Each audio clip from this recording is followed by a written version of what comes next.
on va préférer donner ce marché-là à Orange ou bien à Texaco, je ne sais pas qui, plutôt qu'un Africain. Alors j'aimerais savoir pourquoi. Je fais la synthèse sur l'intervention du premier panel et celui-ci, juste parce que nous sommes dans le cadre de l'Institut Al-Kadhafi pour l'Union africaine.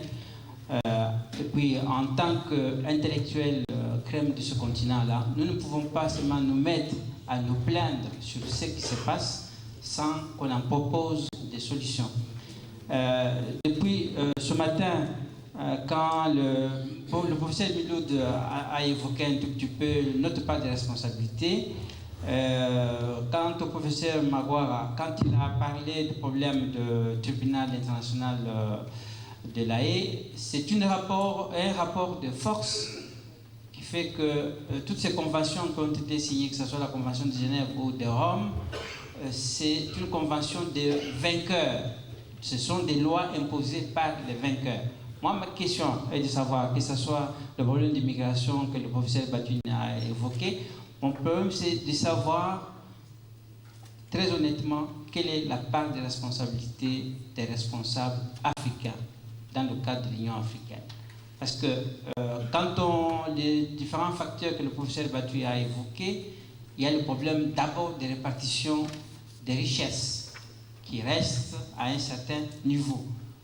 Donc là, je me retourne vers vous en tant qu'intellectuel. Nous ne pouvons pas seulement nous plaindre, mais il faut qu'on dégage des solutions. Quelles sont les solutions que nous proposons pour qu'on s'en sorte? Parce que la domination va continuer. Tant que l'Afrique ne va pas s'organiser, cette domination continuera toujours. Donc, depuis quelque temps, justement, en France, dans certains états-majors politiques, donc on parle du concept de l'immigration choisie. Et alors, je voulais en fait savoir, est-ce que vous ne pensez pas que cela peut, loin de juguler le phénomène, peut plutôt amplifier justement le phénomène de l'immigration? Je fais une analogie pratiquement avec la période de l'esclavage, où on a vu justement l'Afrique être vidée de ses bras valides, donc qui étaient justement à même de promouvoir le développement.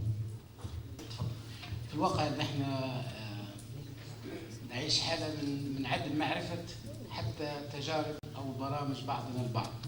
قبل أسبوع عقد في مدينة طرابلس في ليبيا مؤتمر هام جدا للهجرة ضم وزراء الخارجية والداخلية في الاتحاد الأوروبي ووزراء الخارجية والداخلية في الاتحاد الأفريقي، وتوصل على مدى 3 أيام إلى إعلان هام ولإجراءات تعهد بها الجانب الأوروبي لمعالجة مشكلة الهجرة، سواء كانت الهجرة غير الشرعية أو الهجرة حتى التي تحدث عنها الزميل الذي خلفي، هجرة العقول. وتعهد الجانب الأوروبي بأنه سيسن قوانين يتعامل من خلالها بالهجرة ليس من جانب أمني فقط السكيورتي، ولكن أيضا من الجانب الإنساني. لكن مع الأسف الشديد نحن هناك تعتيم إعلامي، أو نحن كدول إفريقية لا نعرف ما يحدث حتى فيما بيننا. هناك مشروع طرح، مشروع هام جدا لاستيعاب حركة الشباب والمرأة والطفل في إفريقيا، مشروع هام جدا. وأنا لا أقول هذا لأني أنا ليبي، ولكن أنا في النهاية ليبي وإفريقي أيضا. هذا المشروع الذي خصص من بداية هذا العام لكي يستوعب التدريب والتعليم والبطالة والنهوض بالمرأة الإفريقية، المرأة الإفريقية بالنهوض بالشباب، فتح مجالات للتدريب والتعليم واكتساب الخبرة. هذا مشروع هام جدا جدا سيساهم في ليس فقط تحقيق التنمية، ولكن أيضا حتى التكوين والتدريب. ولكن مع الأسف الشديد نحن قارة واحدة، لكننا لسنا منفتحين على بعضنا البعض، وهذه ربما تكون أزمة إعلامية وليست أزمة ديمقراطية. شكرا. Donc, je vais aller très très vite maintenant. Donc, je vais répondre tout d'abord ici à une question qui a été posée sur la coopération sud-sud. Je crois que ça a été posé en haut. Concernant la répartition des richesses, c'est vrai, il y a un phénomène plus que provocateur, plus qu'énervant au niveau international.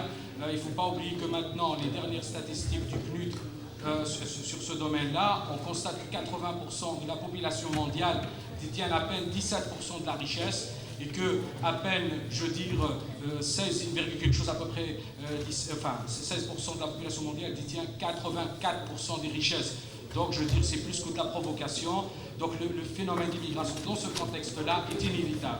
Il y a une autre question qui a été posée sur je crois que c'est là, sur la question d'immigration, je dis que j'appelle des cerveaux ou l'immigration intellectuelle des cadres du Sud. Parfois, excusez-moi de le dire d'une manière crue, même si on est animé d'un grand sentiment de patriotisme et tout, parfois quand vous avez des républiques bananières à la tête de votre État, où votre vie est menacée, vous êtes obligé, c'était le cas de l'Algérie entre 90 et 2000, ces gens-là qui ont coûté aux contribuables du Sud entre 75 000, ça veut dire 75 000 $ à 150 000 $ pour leur formation, depuis le primaire, etc., et qui sont accueillis gentiment dans les pays du Nord, ceux-là, on ne les considère pas comme des immigrés, on les considère comme des gens qui sont... C'est là où le concept de l'immigration sélective.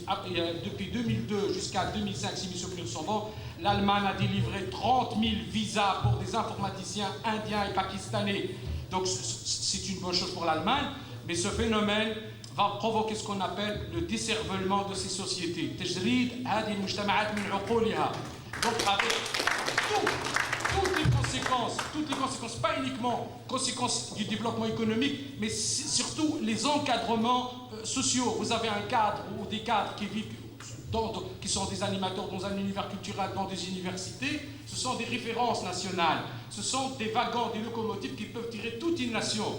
Donc, parfois même quand ils sont à l'étranger, ils réussissent à l'étranger, on les cite comme, comme référence. Le prix Nobel de chimie égyptien, c'est devenu une référence pour tout le monde arabe. Naguib Mahfouz, prix Nobel de la littérature.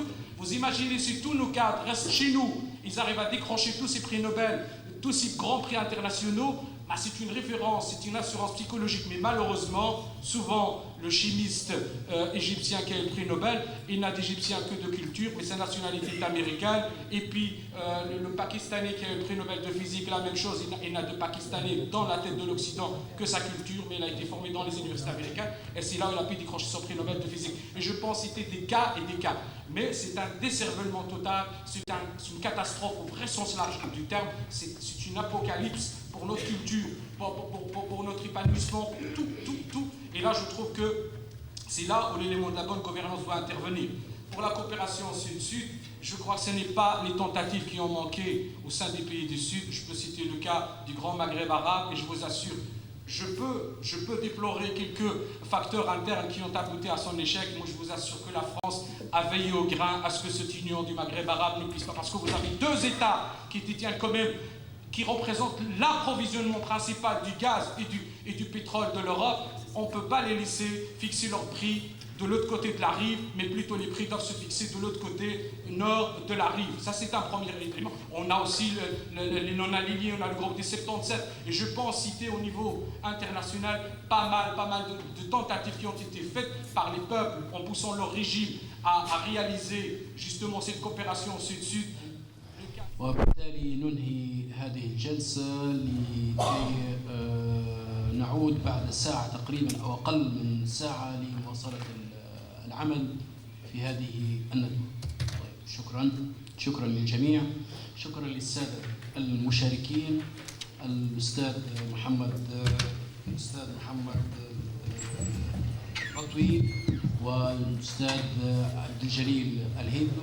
أشكر جميع السادة الذين شاركوا بمداخلات أو بطرح الأسئلة، ونلتقي بعد حين إن شاء الله. شكرا، رفعت الجلسة.